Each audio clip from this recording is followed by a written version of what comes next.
Fala, galera! Professora Tabita aqui, começando mais uma aula de biologia.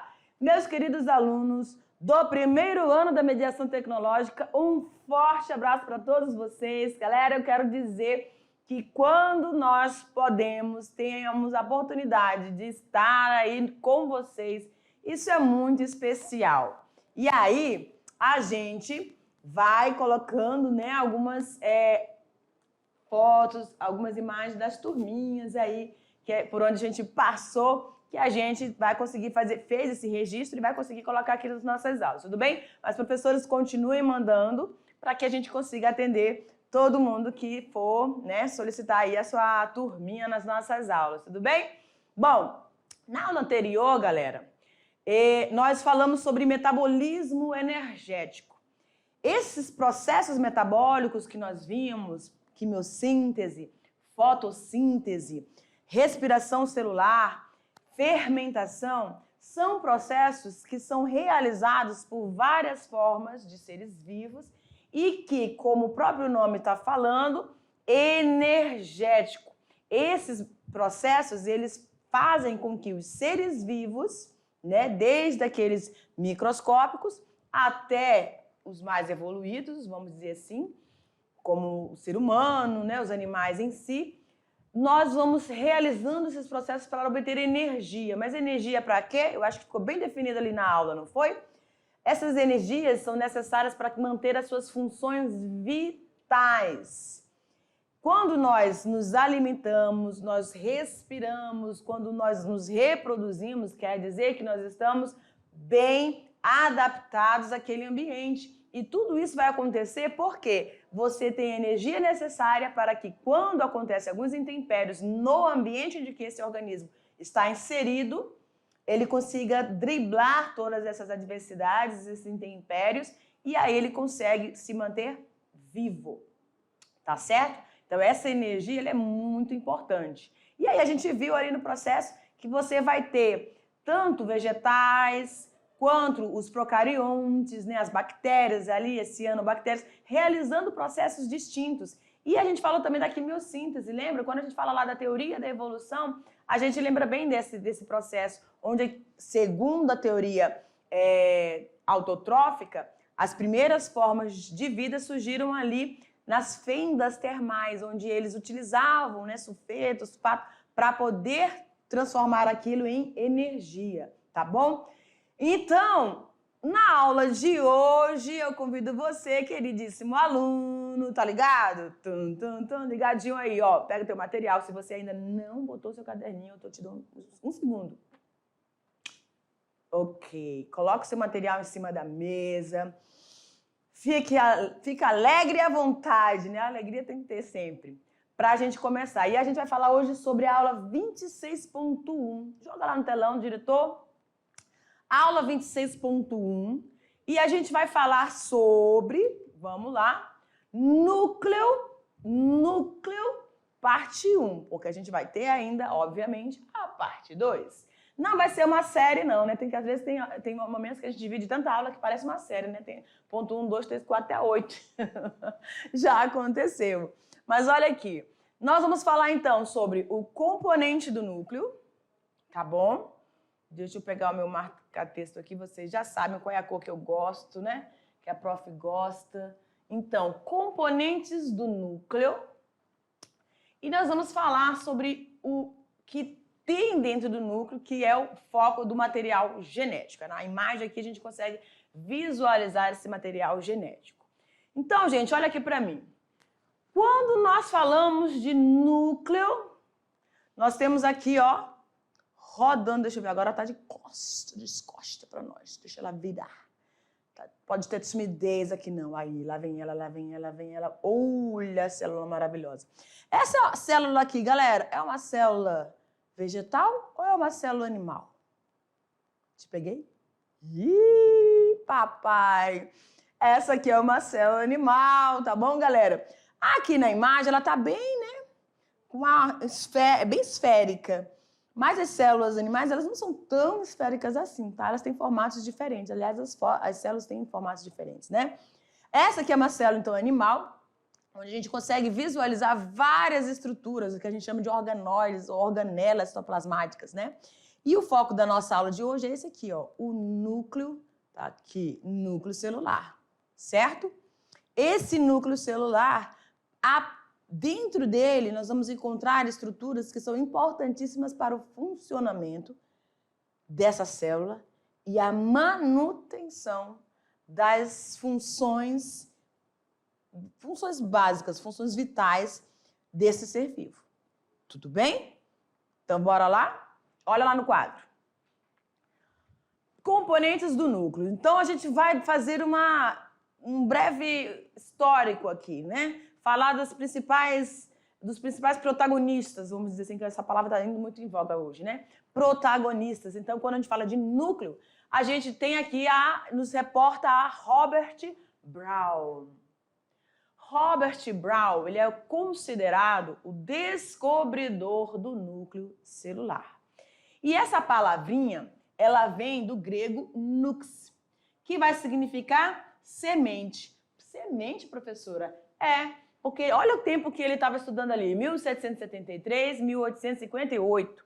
Então, nesse período em que Brown estava ali estudando, ele assemelhou essa estrutura mais escurecida na célula às sementes, porque ele fez uma analogia aos frutos. Quando a gente parte o fruto, dependendo desse fruto, obviamente, você vai encontrar essas sementes. Então, essas sementes, hoje em dia a gente tem muitos frutos agora sem, né? Devido aos avanços tecnológicos, enfim. Para o mercado, há essa necessidade, né? Há essa clientela que prefere sem. Mas isso é uma aula lá para a NBAZ. Aqui, o foco. Então, a gente tem essas sementes. E quando ele via essas estruturas, ele pegou e falou assim, nossa, é parecido com uma semente. Então, ele colocou a palavrinha nux, que significa, então, semente, que deu a origem a essa palavra núcleo. Tudo bem? Então, quando você ouvir falar de célula, o primeiro nome que lhe deve vir à mente é do Robert Brown. Aí, quando nós passamos, então, a tentar visualizar esse núcleo, nós, microscopia óptica mesmo, a gente já consegue fazer a visualização dele, mas com umas minúcias do que a gente pode encontrar dentro desse núcleo, algumas estruturas, elas só vão ser visíveis, e a gente vai mostrar aqui alguns slides para você, elas só vão ser visíveis quando a célula estiver fora do período de intérfase, ou seja, quando ela estiver já em atividade, tá? Quando o período de intérfase é aquele período que ela está ali paradinha, né? Parada no sentido assim, não que ela está estagnada, ela não para, ela continua, só que algumas estruturas vão ser visíveis quando ela estiver se dividindo, tá bom? Que vamos dizer que seja a reação, a atividade mais evidente, né? Em evidência, que ela possa estar. Então, a gente tem dentro desse núcleo, ou formando esse núcleo, uma membrana. Lembra que a célula tem uma membrana plasmática, né? Ou membrana celular. Essa membrana, a gente já viu, já estudou aqui, que ela tem características específicas. E uma dessas características é a permeabilidade seletiva. O que é isso mesmo, professora? É quando essa célula permite a entrada de determinadas substâncias que são importantes para alguma fase ou alguma atividade da célula dentro dela. Tá bom? Então, ela vai selecionando o que pode entrar, o que não pode entrar, algum mineral, alguma proteína. Se for uma célula que vai realizar um processo de fagocitose, de pinocitose, então, vai ter todas essas estruturas, tá bom? Agora, quando a gente fala de núcleo, a gente fala de membrana nuclear, ou também chamada de quê? Carioteca. E essa carioteca, ela tem vários poros, e esses poros são importantes para que a entrada de substâncias possam fluir através desse núcleo. Porque nós sabemos que alguns processos, eles ocorrem dentro do núcleo e depois eles são levados para fora. O processo de transcrição, né? Formação ali do RNA mensageiro, que vai originar lá no citoplasma a proteína, através da tradução disso, né? Então, nós temos aí essas estruturas. A carioteca, que vai envolver, que vai dar formato, contorno. E essa carioteca, com esses vários orifícios, tá? Aqui, ó. Esses poros permitem, então, essa passagem dessas substâncias. Mas, professora, além da carioteca, nós vamos ter outras substâncias também, outras estruturas, né? Que a gente chama aqui de componentes. É isso mesmo. Nós temos o nucleoplasma, tá? Que também tem uma consistência parecida com o citoplasma. Nós temos a cromatina, que é, na verdade, material genético ali, só que ele está numa fase em que a gente não consegue visualizar muito bem. Se você for olhar no microscópio, você vai ver um ponto mais escuro, que é o nucleolo, e vai ver alguma parte mais escurecida, mas sem distinção, que é a cromatina, tá bom? Aí nós temos o envoltório, nós temos os ribossomos, que esses são esses pontinhos amarelos, tá bom? E os porozinhos que você acabou de ver aí. Bom, esses esporos já, olha já, os poros, eles têm estruturas muito simples. Olha que interessante, galera. Eles conseguem funcionar como se fosse uma válvulazinha. Olha aqui para mim, mostra aqui. Ó, não sei se vai dar para você visualizar. Tá aqui meu dedinho, né? Aqui, aqui, aqui. Então, vamos dizer que isso aqui é o poro lá do núcleo. Então, ele vai fazendo como se fossem pequenas contrações, tá? Ele vai diminuindo e vai aumentando, né? Diminuindo e aumentando de acordo com essa atividade, tá? Ele tem essas estruturas, como se fosse uma válvulazinha mesmo. Ele não fecha, mas ele vai controlando, ele vai regulando isso. Então, nós temos estruturas, né, proteicas que vão ter essa funcionalidade aí nessas aberturas que são os poros do núcleo, para permitir que as substâncias que estão sendo processadas ali, sintetizadas no núcleo, passem através desses poros e cheguem até o citoplasma celular. Tudo bem? É uma potinha, é um percurso. Vamos seguindo para a nossa aula. Joga no slide. Ok. Então, ela vai se abrir, passando determinadas moléculas e ela vai fechando-se em seguida. Não é fechando completamente, tá? Ela vai se diminuindo o seu volume, vamos dizer assim. Em relação às estruturas que nós vamos ter, agora, mais pontualmente, vamos dizer assim, toda essa parte azul que você está vendo é, na verdade, a carioteca, certinho? Essa parte aqui a gente já estudou, que é o retículo endoplasmático rugoso, ou também chamado de granuloso. Esse retículo endoplasmático, ele é responsável pela sintetização de proteínas, ele vai receber essas proteínas. Lembra que os ribossomos, eles ajudam lá com a RNA mensageiro, lembra essa história, né? Então, lá no núcleo, ele vai ter a sintetização dele, o RNA, aí vai vir para cá, para o retículo, você está vendo que ele é uma projeção? Olha aqui, ó. Nessa parte aqui, nós temos a membrana interna e a membrana externa, tá certo? E aí você tem, entre a membrana interna e externa, você tem espaço perinuclear. E aqui você consegue, deixa eu mudar a canetinha para você. Aqui você consegue ver, ó, que é uma projeção, tá vendo? Para formar o retículo endoplasmático rugoso.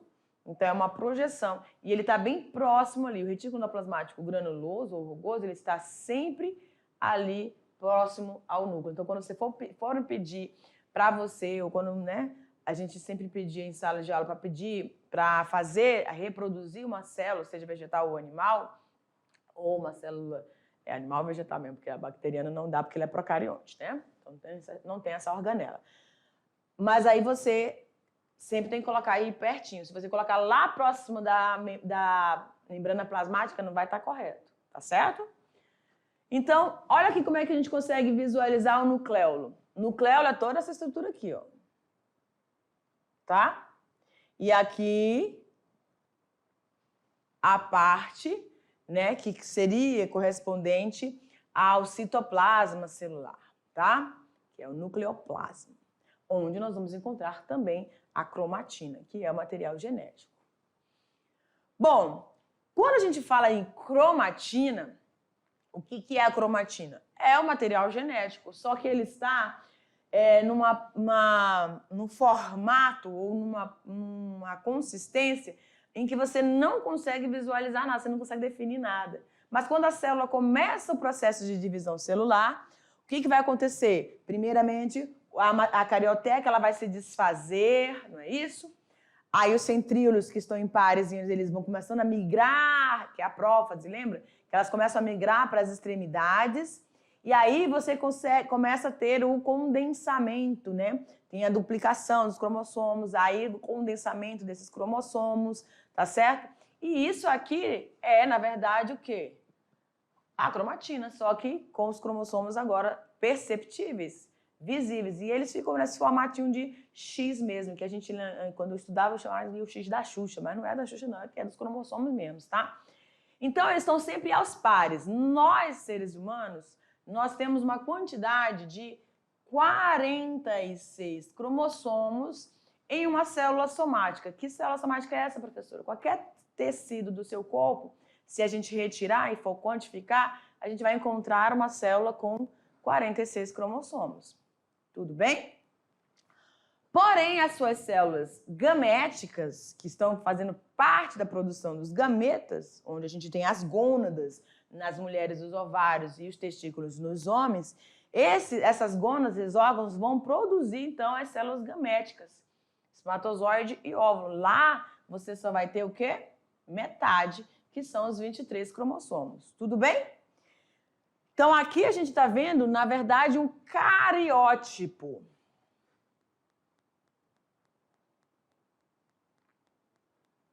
Isso aqui é um cariótipo. Quando existem atividades, né, no laboratório que permitem que você possa fazer um cariótipo. Isso pode ser usado para investigação científica, no caso de um crime, quando você pega algum resto de tecido, até mesmo a saliva, você pode extrair material genético e fazer o cariótipo para identificar, né, a pessoa que estava ali na cena do crime, enfim. E também para identificar algum erro genético ou uma má formação que vai fazer com que esse indivíduo que tem esse gene, que é identificado por cada uma dessas bundinhas aqui, ó, tá? Esses genes defeituosos passem para o indivíduo. Nem todos eles vão afetar o indivíduo, tá? Pode ficar só mesmo para a pessoa que tem essa alteração.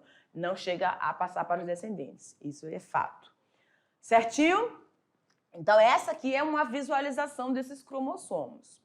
Mas a gente também tem isso aqui, ó. Quando a gente faz a foto da célula, a gente induz essa célula à duplicação desse cromossomo, ao condensamento, e aí a gente consegue visualizar melhor. Aqui é uma ilustração didática. Aqui é como a gente visualiza no microscópio. Então, você pode observar que eles estão bem próximos àquela imagem. Quer ver? Foca aqui nesse 21. Tá vendo como eles são pequenininhos? Quase você não consegue enxergar direito, né? Mas olha aqui o 21. Tá vendo? Então, eles são pequenininhos, parecem satélitezinhos, né? Ou botões mesmo, né? De, sei lá, aqueles prendedores de cabelo. Então, cada um desses posicionamentos, por isso que eles são numerados, por cada um tem o seu pazinho. E aí você vê o tamanho desses cromossomos. Você jamais vai montar um cariótipo onde eu vou ter o cromossomo 1 e eu vou unir, por exemplo, aqui com 19. Tá totalmente diferente de tamanho e tudo, tá? Então eu vou sempre pegar, vou parear, vou colocar os parezinhos desses cromossomos de acordo com as imagens que nós estamos visualizando. Tá certo? Por isso que você tem essa primeira imagem aqui, para você chegar nessa aqui e conseguir fazer as identificações corretas. Tudo bem? A gente tem mais uma imagem, deixa eu apagar aqui. Temos nessa imagem aqui Agora, colorido, né? Também é um efeito que você pode utilizar na microscopia, colorindo, isso para você identificar alguma influência, alguma alteração ou algum agente químico que esteja presente, né? Alguma contaminação, enfim.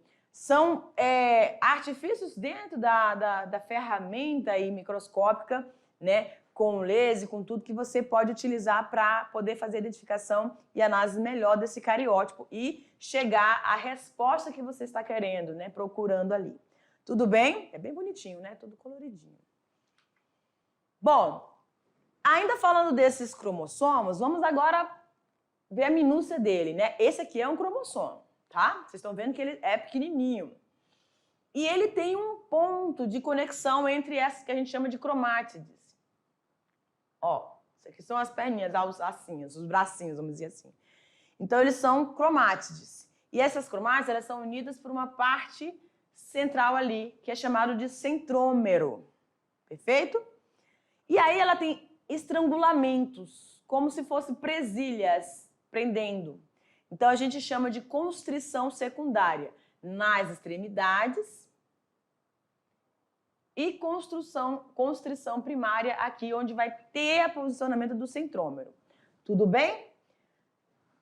E aí, essa relação de posicionamento desses centrômeros vão permitir, então, que a gente faça uma classificação desses cromossomos. Tá bom? E eles são em quantidade de 4. Então, vamos ver os 4 tipos de cromossomos a partir do posicionamento dessa constrição primária, onde nós vamos ter o centrômero. Olha lá. Anota aí no caderninho de vocês, tá? Para que vocês façam um desenho rapidinho. Isso aqui é facinho, né?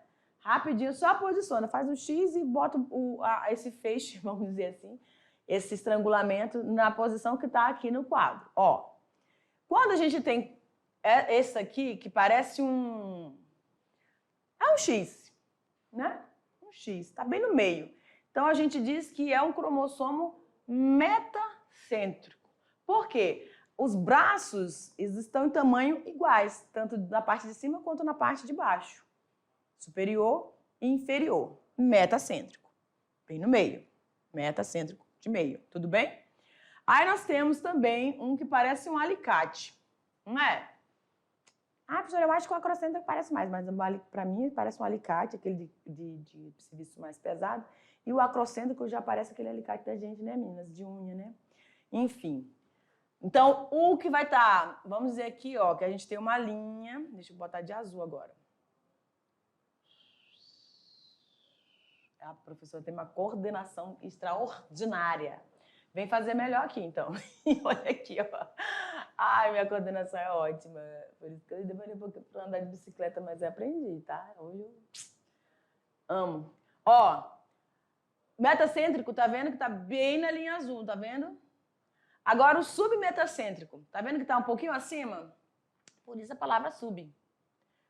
O centrômero tá na parte mais acima do que seria o meio. O acrocêntrico, muito mais, ele tá quase na pontinha, tá? E, professor, e o telocêntrico? Meu Deus, quase que não aparece. Quase que não aparece o centrômero. Olha aqui, ficou só uma fagulha. É o telocêntrico. Tudo bem? Então, metacêntrico no meio, submetacêntrico acima, acrocêntrico quase na ponta, quase na extremidade superior, e o telocêntrico parece um V, de cabeça para baixo, ou um A. Tá bom? Passando a linha é um A, né? É isso aí. Então, nós temos esses 4 tipos de cromossomos a partir desse posicionamento do centrômero.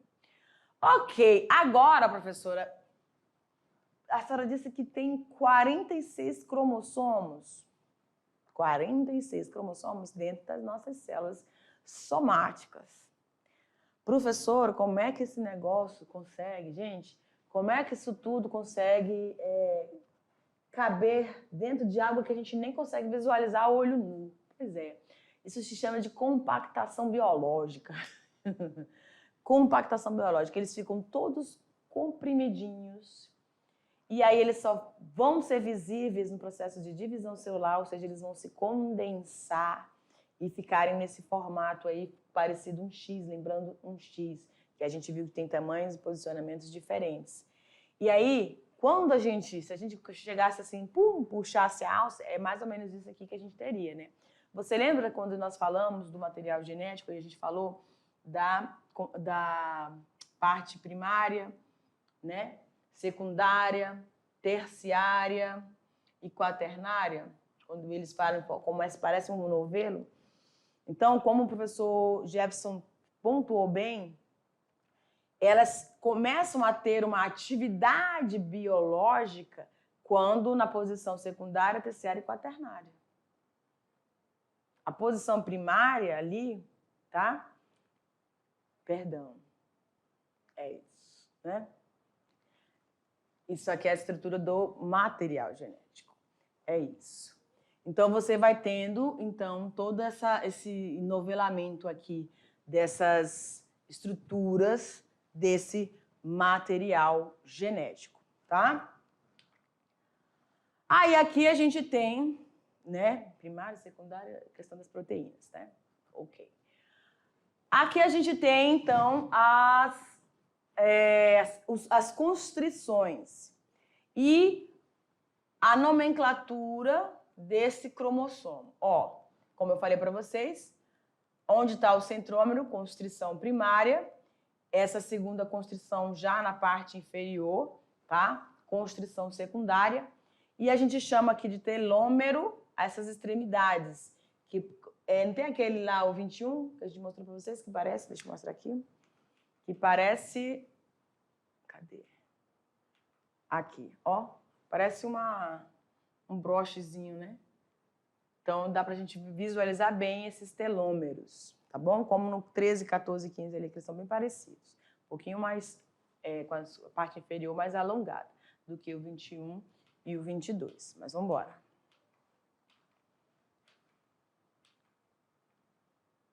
Deixa eu apagar. Não, ok. Vamos falar agora sobre o material genético em si, né? Esse material genético, ou DNA, presta atenção. Quando nós estamos falando sobre os componentes orgânicos, nós falamos lá de proteínas, carboidratos, lipídios, perfeito? E também dos ácidos nucleicos. Então, os ácidos nucleicos, né, fazem parte dessa composição, tá? E aí a gente tem DNA e RNA, perfeito? Então, eu vou colocar aqui RNA e DNA. Nós temos, então, o ácido desoxirribonucleico, vou repetir, ácido desoxirribonucleico, que é o DNA, e o ácido ribonucleico, que é o RNA. Por que eles são assim chamados? Você já conseguiu fazer a identificação, tenho certeza. DNA, desoxirribose, é um carboidrato que vai estar presente para formar essa molécula. E a ribose também, tá? Vai compor, então, a molécula do RNA, ácido ribonucleico. O que vai mudar, professora? Nessa estrutura da ribose, nós temos aí 5, tá? 5 carbonos que vão ter ligações com estruturas distintas. Então, no ponto 3, no carbono 3 e 2, você vai ter uma hidroxila na ribose. E na desoxirribose, que é o DNA, você vai ter apenas uma hidroxila, porque o oxigênio vai se desprender do ponto 2, do carbono 2, tá bom? Então, a gente diz que perdeu um oxigênio, então por isso que a gente chama de desoxirribose. Tudo bem? Então, ribose no RNA, desoxirribose no RNA. Mas a que eles vão se ligar, professora? Porque não vão estar só ali essas estruturas, não. Você vai ter as chamadas bases nitrogenadas. Essas bases nitrogenadas, elas podem ser chamadas de purinas ou pirimidinas. Ai, professora, tanto nome, né? Pois é. Essas bases purinas ou púricas, tá? Elas vão ser a guanina e a adenina. AG, adenina e guanina, ok? Vocês podem perceber que nessas bases púricas ou purinas, nós temos 2 anéis benzênicos. Olha aqui, ó. 2 anéis benzênicos. Já nas pirimídicas, você vai ter a citosina, a uracila e a timina, tá bom? Prestem bastante atenção. Nós temos 4 bases nitrogenadas para o DNA e 4 bases nitrogenadas para o RNA. Pois é, professora, mas aqui eu tenho 5. Exatamente. Quando a gente estiver falando de DNA, a gente vai ter a base adenina, guanina e citosina e timina. Então, vou colocar aqui de azulzinho. Tá de caneta? Tá. Adenina. Opa, vem cá, mano. Guanina, citosina e timina. Quando eu estiver falando de RNA, eu vou ter a adenina, guanina, a citosina e a uracila. Tudo bem? São 4 para cada, sendo que vai mudar a timina e uracila para a DNA e para o RNA, sendo uracila no RNA e a timina no DNA. Para que isso é importante, professora? Porque essas bases purinas, elas se ligam às pirimídicas, tá? Adenina, timina, guanina, citosina. Então, se a adenina se liga à timina e eu estiver fazendo o processo de tradução, porque a tradução é a formação das proteínas, perfeito? Então, a célula em si, ela já tem essa coordenação para colocar ou alterar essa base nitrogenada quando estiver falando de DNA para RNA. No caso, aí a tradução do DNA que vai fazer a transcrição, DNA para o RNA, você vai ter a transcrição para formar esse RNA mensageiro. Então, tem que ter esses códigos para que ele traga a base correta para formar o RNA, porque ele não vai ser mais o DNA, que no caso seria a timina. Ele vai ter que colocar uma uracila para se ligar à adenina. Tudo bem? Perfeito. Então, vamos embora.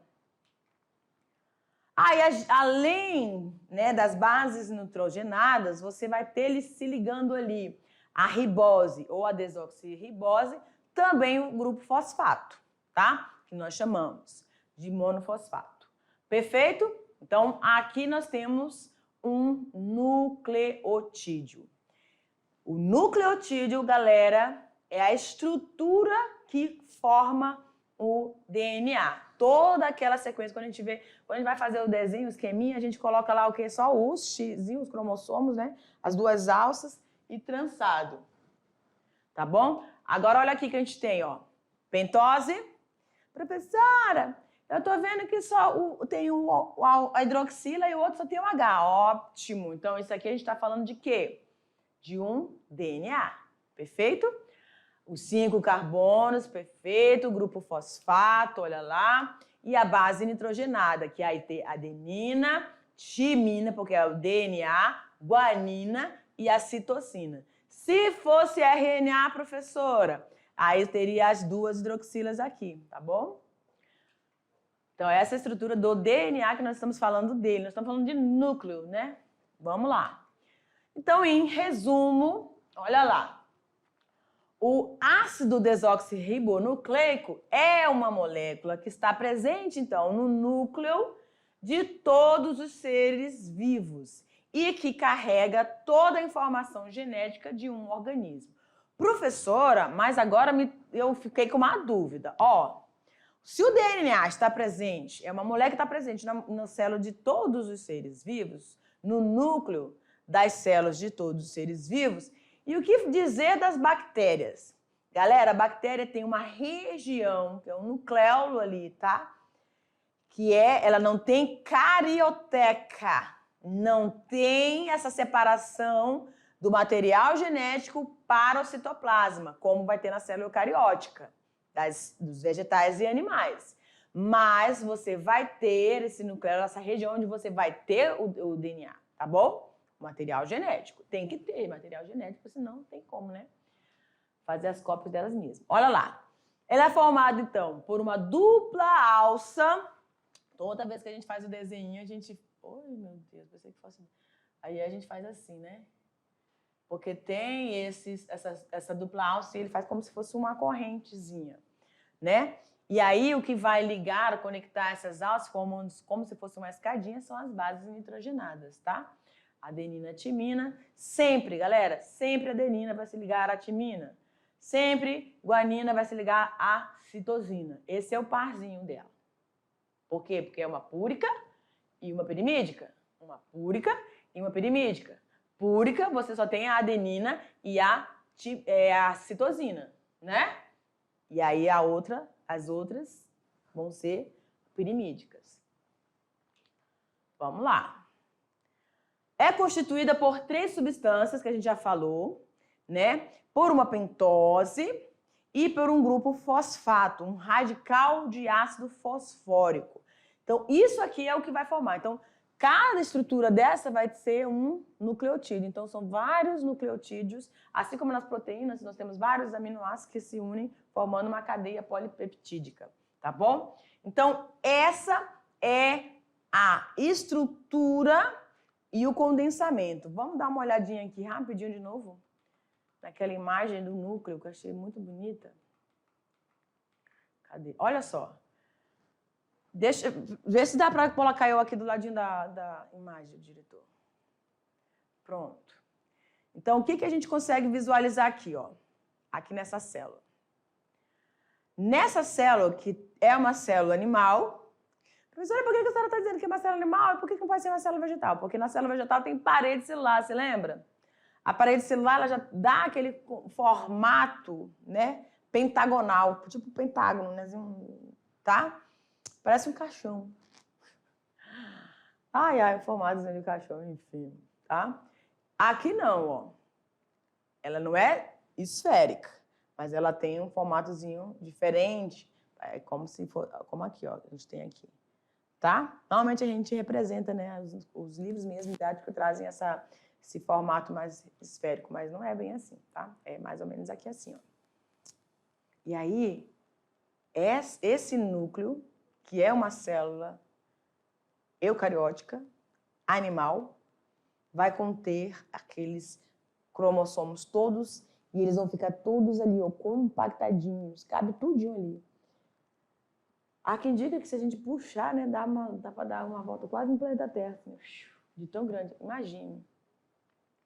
Tudo isso cabe dentro, no interior das nossas células que são imperceptíveis ao olho nu. Mas é isso, essa complexidade é que faz com que nós sejamos seres tão especiais. Não é só o ser humano, não se acha, não. Todos os seres vivos são especiais porque nós fazemos parte de uma cadeia e que tem consequência quando nós não estamos aqui, tá bom? Então é isso nessa aula e eu já volto com a gente na nossa revisão. Segura aí.